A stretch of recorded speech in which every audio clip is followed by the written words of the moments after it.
95735 यानी कि 95,735।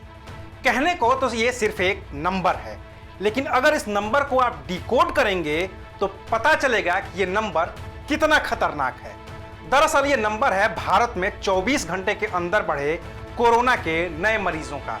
नमस्कार, मैं हूं अविनाश और आप देख रहे हैं एबीपी अनकट। इस वक्त पूरी दुनिया में कोरोना से अगर कोई देश सबसे ज्यादा तबाह है तो वो है भारत। पूरी दुनिया में हर रोज कोरोना के जितने नए मामले सामने आ रहे हैं उनमें से 1/3 से ज्यादा मामले सिर्फ और सिर्फ भारत के हैं। अगर भारत को छोड़कर कोरोना से प्रभावित दुनिया के 5 टॉप देशों को मिलाकर देखें तब भी हर रोज बढ़ रहे नए मामलों में अपना देश आगे निकल गया है। और अगर रफ्तार ऐसी ही रही तो वो दिन दूर नहीं है जब भारत अमेरिका को पीछे छोड़कर दुनिया का सबसे ज्यादा कोरोना प्रभावित देश बन जाएगा।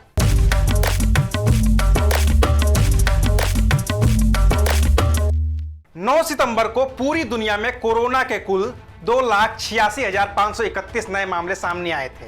इनमें से अकेले भारत में 95,735 मामले सामने आए थे। अमेरिका में 35,244, ब्राजील में 34,208, रूस में 5,218, पेरू में 6,586 और कोलंबिया में 7,343 नए मामले सामने आए थे। अगर इन 5 देशों के मामलों को जोड़ भी दिया जाए तो भी आंकड़ा भारत के बराबर नहीं पहुंच पा रहा है। इससे आसानी से अंदाजा लगाया जा सकता है कि कोरोना के मामले में भारत की स्थिति कितनी खराब है। मौतों के मामले में भी भारत का कुल आंकड़ा 75,000 को पार कर गया है। पिछले 24 घंटे के दौरान 1172 लोगों की मौत हुई है और यही एक मामला है जिसमें हम अमेरिका से थोड़ा सा पीछे रह गए हैं। अमेरिका में 24 घंटे के अंदर 1209 लोगों की मौत हुई है, वहीं ब्राजील में यह आंकड़ा 1136 का है। मतलब साफ है कि हालात दिन पर दिन बेकाबू होते जा रहे हैं और ये हालात उन राज्यों में और ज्यादा बेकाबू हो रहे हैं जहां पहले हालात पर काबू पा लिया गया था या काबू पाने का दावा किया गया था। अब लॉकडाउन और अनलॉक की बात करना बेमानी है। उसके फायदे और नुकसान पर अलग से बात हो सकती है। इस पर बात हो सकती है कि देश में लॉकडाउन से हासिल क्या हुआ और अनलॉक करके सरकार हासिल क्या करना चाहती है। लेकिन इस पर तो बात करनी ही होगी कि जिस दिल्ली में कोरोना काबू हो गया था वहां उसने फिर से कैसे रफ्तार पकड़ ली है। इस बात पर तो बात करनी ही होगी कि जिस दिल्ली में कोरोना जून में पीक पर था तो हर रोज करीब 3,000 केस आ रहे थे, उसी दिल्ली में कोरोना का कहर थमने के बाद पिछले 24 घंटे में 4,000 से ज्यादा मामले कैसे सामने आ गए। इस बात पर बात करनी ही होगी कि जिस महाराष्ट्र में कोरोना के नए केस हर रोज 15-16 हजार की रफ्तार से बढ़ रहे थे, अब उसी महाराष्ट्र में ये आंकड़ा करीब 24,000 तक कैसे पहुंच गया। जिस उत्तर प्रदेश में कोरोना पर अंकुश लगने की बात हो रही थी वहां पर पिछले 24 घंटे में 6,700 से ज्यादा मरीज कैसे सामने आ गए। आप किसी भी राज्य का नाम लीजिए, कोरोना बढ़ता ही जा रहा है। आप किसी भी राज्य का नाम लीजिए, वहां की सरकार कह रही है कि कोरोना काबू में है। आप किसी भी राज्य का नाम लीजिए, हर दिन अस्पतालों से मौत की खबरें बढ़ती ही जा रही हैं। आप किसी भी राज्य का नाम लीजिए, वहां के मुख्यमंत्री और स्वास्थ्य मंत्री ऑल इज वेल होने का दावा कर रहे हैं।